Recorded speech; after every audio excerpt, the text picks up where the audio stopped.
अपनी तुलना दूसरों से ना करें।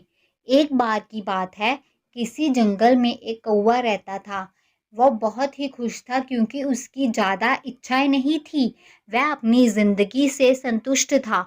लेकिन एक बार उसने जंगल में किसी हंस को देख लिया और उसे देखते ही सोचने लगा कि ये प्राणी कितना सुंदर है।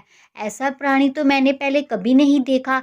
इतना साफ और सफ़ेद, ये तो इस जंगल में औरों से बहुत सफ़ेद और सुंदर है, इसलिए यह तो बहुत खुश रहता होगा।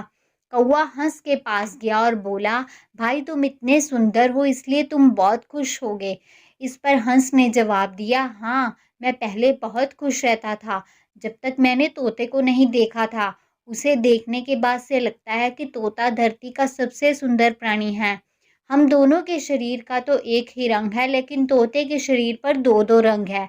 उसके गले में लाल रंग का घेरा और वो सुर्ख हरे रंग का था। सच में वो बेहद खूबसूरत था। अब कौवे ने सोचा कि हंस तो तोते को सबसे सुंदर बता रहा है, तो फिर उसे देखना होगा। कौवा तोते के पास गया और पूछा, भाई तुम दो दो रंग पाकर बड़े खुश होगे। इस पर तोते ने कहा, हाँ, मैं तब तक खुश था जब तक मैंने मोर को नहीं देखा था। मेरे पास तो दो ही रंग हैं, लेकिन मोर के शरीर पर तो कई तरह के रंग हैं। अब कौवे ने सोचा, सबसे ज्यादा खुश कौन है, ये तो मैं पता करके ही रहूंगा, इसलिए अब मोर से मिलना ही पड़ेगा। कौवे ने मोर को जंगल में ढूंढा, लेकिन उसे पूरे जंगल में एक भी मोर नहीं मिला। और मोर को ढूंढते ढूंढते वह चिड़ियाघर में पहुंच गया, तो देखा मोर को देखने बहुत से लोग आए हुए हैं और उसके आसपास अच्छी खासी भीड़ है।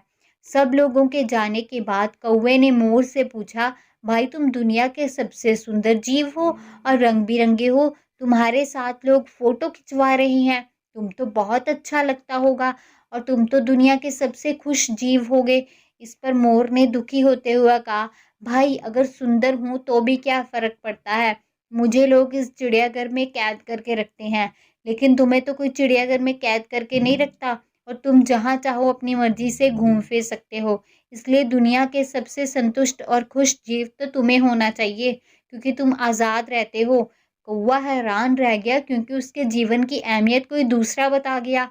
दोस्तों, ऐसा ही हम लोग भी करते हैं। हम अपनी खुशियों और गुणों की तुलना दूसरों से करते हैं, ऐसे लोगों से जिनका रहन सहन का माहौल हमसे बिल्कुल अलग होता है। हमारी ज़िंदगी में बहुत सारी ऐसी चीज़ें होती हैं जो केवल हमारे पास हैं, लेकिन हम उनकी अहमियत समझकर खुश नहीं होते। लेकिन दूसरों की छोटी खुशी भी हमें बड़ी लगती है, जबकि हम अपनी बड़ी खुशियों को इग्नोर कर देते हैं।